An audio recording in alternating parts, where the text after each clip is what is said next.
Thank you, Harish, for coming down.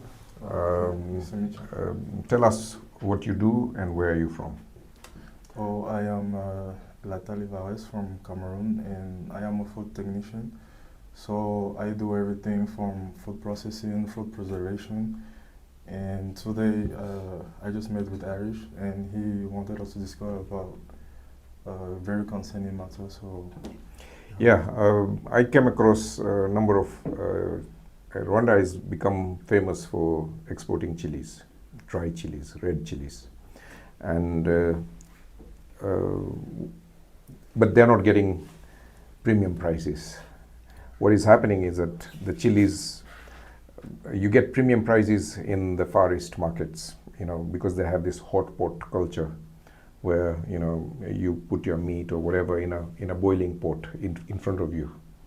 You cook your own food. yeah, It's that culture, but and they use a particular type of red chili, and Kigali or Rwanda has been exporting a lot of these chilies, mainly to India and China. What is then China doing is that it's regrading it, taking away the brown chili, which are class said third grade or fourth grade, and keeping the red ones as premium quality and selling it to China, to Korea and Japan. It is something that the chili farmers locally can do. I think there is a problem in how they are drying it or how they are curing it that is making it go brown.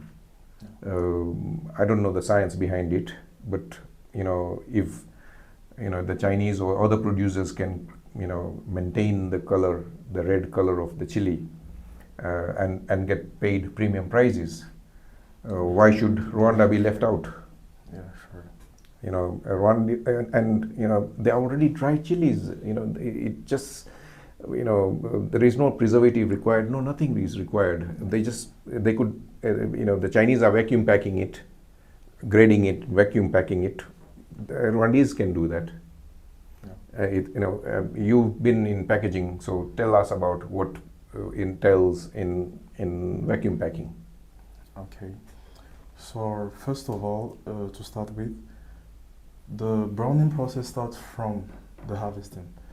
So chili is something that is really affected by the sun. Okay. Yeah. So when you're Is harvesting it sensitive to light yeah, or to sure. heat? Which is it? It's sensitive to UV light and visible light.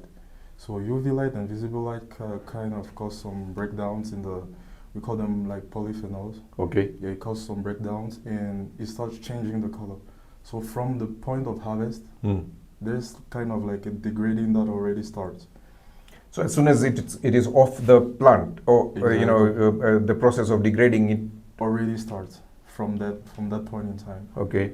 So from the harvesting, they have to make sure they kind of harvest and keep it in like Dark containers or dark polythene or something. Exactly. Okay. So that the sun doesn't like kind of affect the product. So they need to put in a dark room. Yeah, in a dark room. Like Okay. the plants. I mean, I don't know how they harvest it, but the plants needs to be kind of like covered. No. The plants are in open, but they have picked up the chilies. Yeah, I mean now they are taking it into a drying facility. The drying Exactly. facility needs to be covered. covered. Yeah, that's the first thing. Okay. Yeah. So during the drying process, they need to make it as short as possible.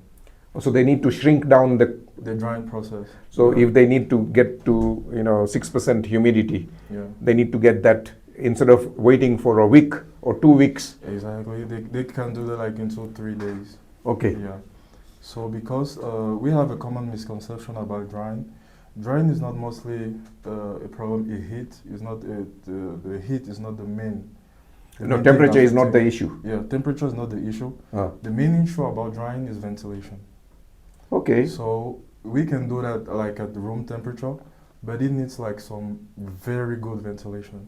So if somebody did a cross ventilation, they pump air from this side and suck it on the other side. On the other side, yeah, that way.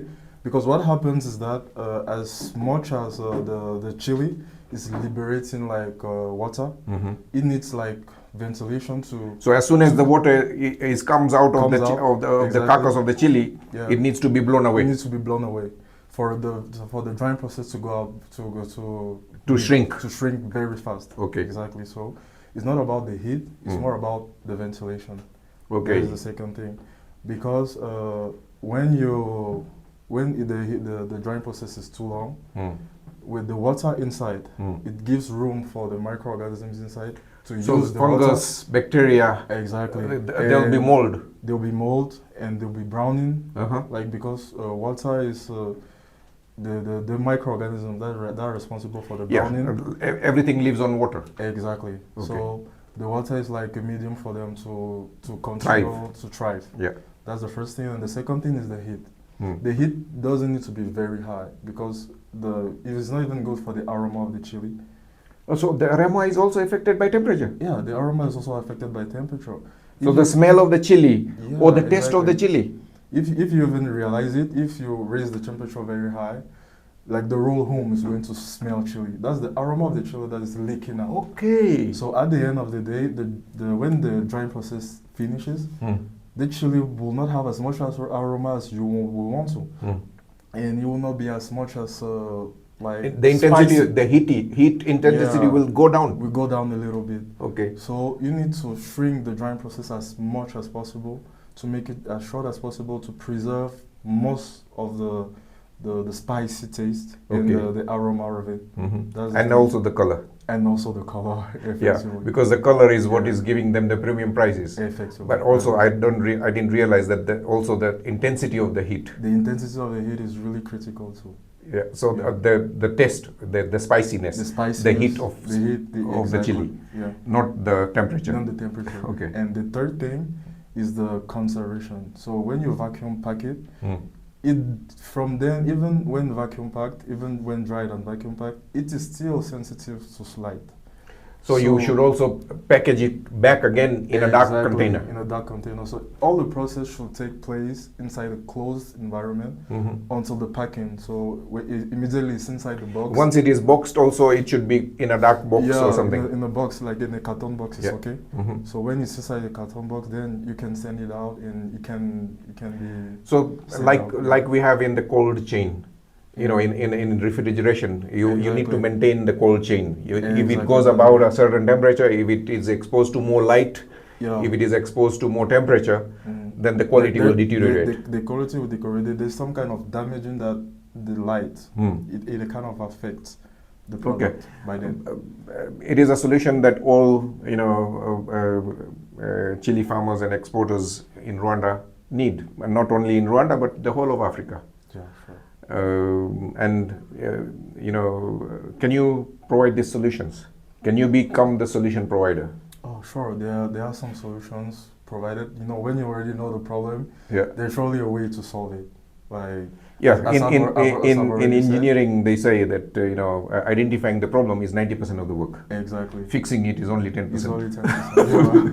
So as long as the problem is already identified, as long as you know exactly the problem, you can easily find out a solution. As I said already, like from the harvesting, they have to make sure it is kept on, it is protected from. What is your background? You did some preservation in your country? Yeah, I did a lot as a food technician. I did. I was working on these natural juices. You know, liquids are more like the preservation of liquids are much more difficult. So we were making a lot of natural juices, and we weren't using preservative in any way. So you had sugarcane Yeah. juice, apple juice, orange juice. Exactly. Eh, And eh, we weren't using any preservative, and we could hold the product for like a year. The natural juices. So which juices, namely, were you working on? We're working mainly on pineapple juice. That was Okay. the main product Uh-huh. that we're working on. That has a lot of sugar content. Exactly. But we were capable of preserving it for like a year without using any preservative. That was really, at the start of it was really tough because we really needed to, the sugar content, as you mentioned, was really a problem because microorganisms thrive in Sugar and water. and water. Yeah, so it was kind of tough Okay. for the start. So, but No, we but managed to keep it. in Rwanda, the chili is exported dry. Yeah. So it's not So fresh. dry is like very easy. It's much more easier Than wet. Than wet. Or Yeah. fresh. Or fresh. Exactly. Yeah. Okay. So the brand we're working on is Dreams. It's like a very famous brand in Cameroon.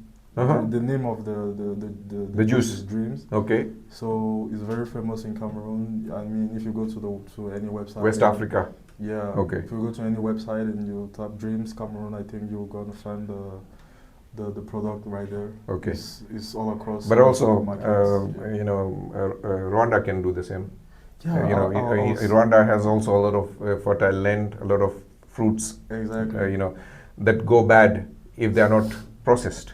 Yeah, just so I mean that's a project that I came to Rwanda kind of to implement that kind of project right here. So I'm still working on it. Mm-hmm. So, but I think in some few months maybe I'll be able to Address that. Like Let's that start on with market. the chili first. Yeah, sure. You know, it's dry. It's you know, we are addressing light sensitivity. Yeah. We are addressing temperature. Mm-hmm. They are easier to manage than you know than Like microbes yeah, sure. and like sugar. like the weight environment there, that's much harder. Yeah, there are a few chili exporters that I've come across. I'll introduce them to you. Sure. And we want to document this process. Yeah. I want you to interact with the farmers, go to the field, and everything you do, I want it documented. Sure. So that it doesn't only benefit the few Rwandan farmers over here, but it becomes a global solution. Oh, Yeah, it becomes an African solution first, Rwandese solution first, and then a global solution later. global solution later. Because the demand for spicy foods is increasing. It's not, you know, even the Europeans have started adapting to spicy chili. foods. Yeah. You know, you go to London and the Caucasians, you know, favorite dish is butter chicken. Oh. An Indian butter chicken curry Yeah. is become the most, you know, preferred or a favorite, you know, That's new to English me. food. I never really knew that. I thought like chili was only something like African. Yeah. No, it's a global phenomena, Yeah. and I think it has also some health benefits. I think it helps, Sure. you know, dementia, reduce dementia and Parkinson's and other Even diseases for flu, that. it's kind of beneficial for flu. Okay. You can even give chili like a small doses to kids. Uh-huh. It helps in like the immune system. Okay. It's really good. It's Yeah. really beneficial. So, but let's make sure that the chili that people are consuming is grade 1, Exactly. and the farmers are receiving They top-notch pay. prices. Exactly. Yeah, Yeah. rather than, you know, substandard 3rd grade, 4th grade Yeah. brown chilies that have diminished value, Yeah. diminished potency. You know, the temperature, the heat, the sensitivity, the spiciness, you know, the color is faded, or the aroma or the smell has faded. Has faded away. Yeah, let's make it possible. Let's make it happen for the Rwandese farmers first. Yeah. That's Thank you for coming down. Thank you. Yeah. Okay. Nice to meet you. Yeah. Okay.